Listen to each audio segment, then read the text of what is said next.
ini kita coba terangkan sederhana bahwa pemeriksaan audiometri itu sangat simpel, meskipun ini banyak tombol, tapi ada hanya beberapa bagian tombol yang kita gunakan.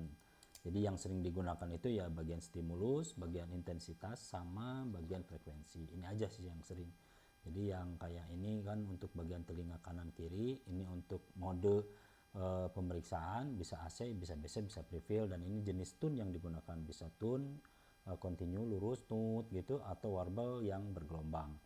Jadi yang digunakan adalah tune.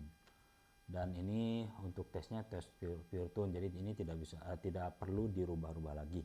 Jadi ketika dinyalain pertama kali, tombol yang sering digunakan adalah bagian stimulus, intensitas, sama frekuensi. Itu aja. Jadi frekuensi yang diperiksa pun di sini ada 125, 250 sampai 8000 Hz, itu kurang lebih dikali 2 aja. Dan itu juga tergantung dari permintaan dokter THT mau berapa frekuensi yang digunakan. Mau misalkan 3 frekuensi, 500, 1000 atau 2000, ya silakan, tidak ada masalah. Nanti untuk pengukurannya atau hasilnya tinggal berapa desibel 500, berapa desibel yang 1000, berapa desibel yang 2000, dijumlahin tinggal dibagi 3, itu rata-ratanya. Jadi batas normal dari pemeriksaan audiometri ini ada di posisi 30 desibel. Nah, ini batas normalnya. Jadi kalau misalkan ada grafik seorang pasien di atas, di sini grafiknya di atas 30 desibel, itu sudah dianggap normal dan tidak perlu dites bone ya.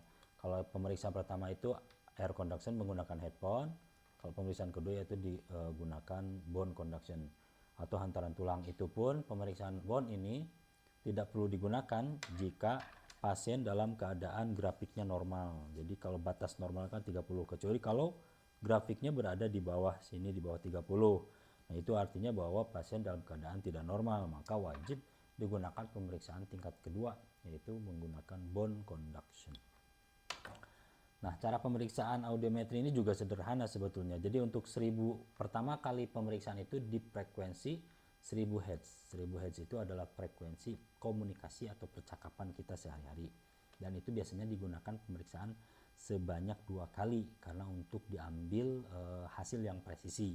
Misalkan 1000 Hz kita gunakan di desibelnya 40 dulu, dikenalin, kita gunakan stimulus. Ini midgetnya seperti pulse lah gitu, beraturan periodik, tet, dikasih respon, dikasih suara ke pasien, kemudian pasien mendengar pijit ini, dan ada respon lampu LED menyala di bagian pasien respon. Jadi kalau misalkan pasien menekan tombol pasien respon ini, artinya bahwa pasiennya mendengar suara tadi. Kemudian ketika 40 desibel, maka kita kurangin, kalau misalnya pasiennya mendengar, kita kurangin menjadi 30. Kemudian 30 dicek dengan stimulus, kemudian pasien mendengar, pijit lagi pasien responnya, maka 30 dianggap mendengar. Kita turunin lagi 20 dicek lagi dengan stimulus gitu. Dia tidak mendengar. Kalau dia tidak mendengar, maka kita naikin menjadi 25. Nah, ketika 25 kita stimulus lagi, ternyata pasien mendengar. Nah, di 25 itulah kita posisikan bahwa si pasien mendengar suara yang paling terkecil di dalam pemeriksaan ini di frekuensi 1000 dengan intensitas di 25 desibel. Jadi itu ya. Jadi kita membubuhkan tanda di sini menggunakan kalau yang telinga kanan itu kan merah bulat ya. Kalau telinga kiri silang biru. Jadi ini menggunakan pulpen yang sama warna hitam, tapi yang seharusnya nanti menggunakan pulpen warna yang sesuai dengan telinga sebelah mana gitu. Kalau kanan merah, kalau kiri biru. Nah, misalkan kita dapat 25 desibel di 1000 Hz, maka kita tinggal kasih lambang sebelah kiri itu silang ya, 1000 di 25 desibel. Kita klik di sini. Nah, setelah itu kita periksa di frekuensi 2000. Nah, pemeriksaannya sama, ini posisinya di 40 desibel. Pemeriksaan sama menggunakan stimulus gitu, digunakan kepada pasien. Dan ini menekannya jangan terlalu tekan ya, jadi karena ini udah touch width, jadi ditekan halus aja. Tekan, nanti apakah pasien mendengar atau tidak, nah itu tergantung dari pasien respon yang ditekan. Kalau misalkan dia di 40 di frekuensi 2000 menekan begini, berarti dia mendengar. Kita turunin menjadi 30. Dia mendengar atau tidak, kalau masih mendengar dia pijit pasien respon, kemudian kita turunin lagi di 20. Jadi dikasih suara paling kecil yang bisa dia dengar. Kemudian kita sampai pada misalkan 10 desibel. Dia sudah tidak mendengar, maka kita naikin 5. Ketika 15 kita cek lagi stimulusnya apakah dia mendengar atau tidak, ternyata dia mendengar dengan memijit pasien respon.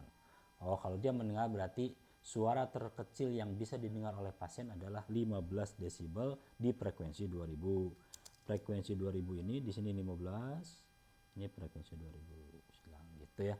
Jadi pemeriksaan dimulai dari 2000, kemudian 4000 naik ke atas ke sini. Kemudian ini biasanya 6000 jarang diminta, langsung ke 8000. Nah, pemeriksaannya sama seperti tadi, dicek di 40 desibel, dicek sampai dia mendengar dan tidak mendengar gitu. Kalau misalkan dia tetap masih bisa mendengar, tinggal diturunin desibelnya ke bawah 10 stepnya, kemudian turunin lagi 10 stepnya, diturunin lagi, kemudian dia tidak bisa mendengar maka naik 5. Nah, dan seterusnya lagi gitu. Jadi pemeriksaannya sama. Dari 8000 kemudian turun ke 1000 Hz. Nah, yang 1000 itu artinya kita pemeriksaannya 2 kali karena ini adalah frekuensi komunikasi di mana pasien komunikasinya yang menjadi target utama bahwa apakah dia sudah bisa berkomunikasi atau tidak. Nah, dikatakan orang yang misalkan di 1000 Hz-nya jatuh berarti dia sudah mulai mengganggu komunikasi sehari-hari. Nah, dari 1000 dicek ulang, misalkan dapat berapa, nah itu yang kedua yang diambil. Kemudian dari 1000 langsung turun ke 500 Hz. Dari 500 Hz turun lagi ke 250. Proses pemeriksaannya sama semuanya menggunakan proses yang tadi di awal. Jadi sama. Jadi mulai dari 1000 kemudian naik ke atas 2000, 4000, 8000, dari 8000 turun ke 1000, dari 1000 turun ke 500, kemudian 250 dan begitu seterusnya. Dan setelah misalkan di pemeriksaan pertama itu sudah selesai, maka dilanjut ke pemeriksaan kedua yaitu untuk telinga bagian tadi kiri ya, ini telinga bagian kanan.